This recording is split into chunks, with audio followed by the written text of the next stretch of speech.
Hello, everybody. We're going to go over some problems from our Topic 4 Quiz 1 review. The ones in yellow are the ones that you are in charge of. We have already done the one in red in class together. So I'm just going to go over these two really quickly. What we're doing is we're using substitution to see if it makes the answer true. So if you look, we have an equation, and then we're given some values to try out to see if it works. So wherever I see a y, I'm going to plug in 10, solve it. If that doesn't make it 30, I'll try 12. If that doesn't work, then I'll try 24, and so forth. So for this one, we have 2y equals 30. So if I were to substitute 2 times 10, would that equal 30?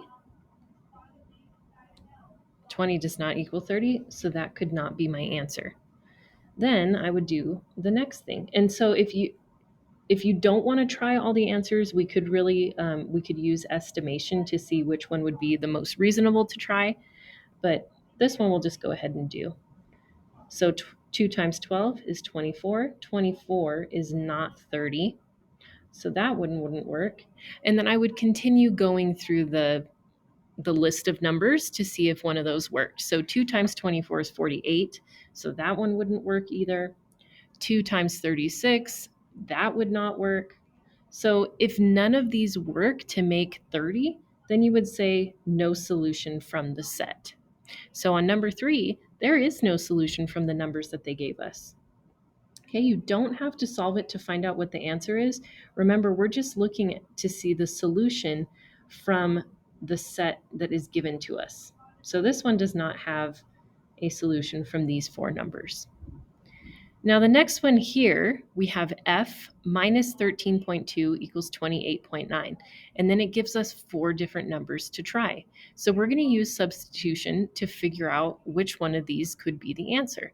So we have a little example here. So wherever I see the letter f, I'm going to plug in one of these values. So I can do 38.7 minus 13.2 equals 28.9. Okay, so what I would do is I would write that 38.7 minus 13.2 to see if it makes 28.9. Let's see. This one is 25.5, so clearly this one does not work. So I would go ahead and try the next one. I could erase this guy, and then we would try 42 and 2/10 to see if that worked. And we would continue going through the set to see if any of those work. If they don't, then we just say none of the values are a solution to the set. All right. Now when we look here, this is 4-3 and 4-4. We're writing and solving addition, subtraction, and multiplication division problems. The ones that are marked in red are ones that were given examples in class, so you should have those written down. And then you are in charge of all the odds. These ones are just multiplication division problems, which are similar to this guy and to this guy. So I'm going to do a couple more addition subtraction problems just so that you have some help if you get those problems, if you get those kinds of problems on the quiz. So I'm just going to do, let's do one with a decimal. We'll do number 10, just to make sure you know what you're doing. Okay, so I have x equals, nope, sorry, just kidding, x plus 21 and 9/10 is the same as 27 and 1/10. Okay, so the little procedure that I tell myself or that I say out loud to you guys to try to help you know the steps to solve it is the first thing is find your variable. There it is. What's happening next to it? And when I ask what's happening, I want to know, is it multiplication, division, subtraction, addition? So in this one, it's addition. So I'm going to do its opposite. And the opposite of addition is subtraction. So this will zero out. What I do to one side of the equal sign, I need to do to the other to make it balanced. Okay, so then I would go ahead and subtract.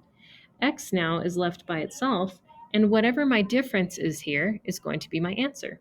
So 1 can't subtract 9, so I'm going to borrow from the ones place. This becomes 6 ones, and this becomes 11 tenths. So 11 minus 9 is 2. 6 minus 1 is 5, and 2 minus 2 is 0. So our answer becomes 5 and 2/10. And it's as simple as that. Okay. So now that we've seen an addition subtraction one, we're going to skip over to the division ones because those are the ones that you are practicing at home or at school, when you're working on your own. So I'm going to go ahead and I'm going to try number 5. So number 5 is x divided by 12 equals 2. So I'm going to follow the same steps that I told myself earlier. Find your variable. What's happening next to it? Well, I can see that division is happening next to it, and the opposite of division is multiplication. So I'm going to multiply by that number. That cancels out or zeroes out. It becomes 1 actually. And what I do to one side, I need to do to the other. So x is left by itself because we have made that 1 and moved it over. And now we're going to do 2 times 12. 24. Super doable. So again, we're going to follow those steps. Find your variable, what's happening next to it, do its opposite. Okay. And let's go ahead to our next section. So that's going to be at the bottom of your page. Let me erase this here and bring it down. Sorry, I have all these marks everywhere. Oh, technology. So we've done number 1 already. So I'm going to work with number 3 for you and then number 7. So we'll do 3 and 7. So starting with number 3, I have x divided by 15 is the same as 8 1/3. Okay, following those same steps, find your variable. What's happening to it? It's being divided, so I'm going to do its opposite, which is multiplication. What I do to one side, I need to do to the other. Okay, so x is left by itself, but now I need to solve my problem. So I'm actually going to wait until I solve it to put my x. So when I have a mixed number, I can't really do anything with it when it's mixed because it's got a whole number and a fraction. It's either got to be a whole number or a fraction to solve it. So I'm going to make it an improper fraction, and I'm going to do that. You guys know I don't like the circly-dirkly way where you go 3 times 8 plus 1.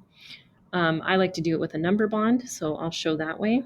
I bring down my fraction friend, and then I count by threes. 8 3 times is 24.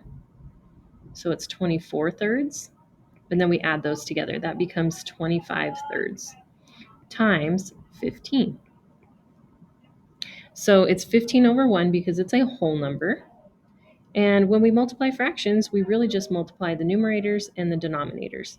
So I have 25 times 15, which is 375 over 3. Now this is an improper fraction, but we can just solve it by using division. So it's 375 divided by 3. Ooh, sorry, my 3 got all crazy. 375 divided by 3. 3 goes into 3 one time. Bring down our next place value. 3 goes into 7 2 times. Find the difference. Bring down your next place value. 3 goes into 15 5 times. And then our answer becomes 125. Ta-da! Okay, it's a little bit more work, but it's the same concept as before. Not too bad. And let's do number 7, and then we will be done for this video anyway. Sorry, I know there's an easier way to do it, but of course I took the hard way. All right, number 7. You guys, my thing is like so glitchy. Oy. It's telling me, hold on, optimizing memory usage. Okay, there we go. We're back in business. Okay. 12x is the same as 19 2/10. Okay, so we'll do the same thing. Find your variable. What's happening next to it? It's being multiplied. It's a coefficient. 2 times x. So we're going to do its opposite, which is division. I'm going to show division using a fraction bar. What I do to one side, I need to do to the other side of the equal sign. And then I just need to solve it. So 19 2/10 divided by 12. 12 goes into 19 one time. with 7 left over. Bring down our next place value. I know 12 goes into 65 times, so this is 6. 72. So x equals 16. Woohoo! Oh, I'm sorry for it's not 16. Hello, Mrs. Bowman. Put your decimal in the quotient. It is 1 6/10. Okay, I forgot to pop my decimal up. When we have a decimal in there, we got to pop it up to the quotient. Okay. Alrighty, you guys. Hope this was helpful. You know a lot. You just got to remember, find your variable. What's happening next to it? Do its opposite and solve. Alrighty.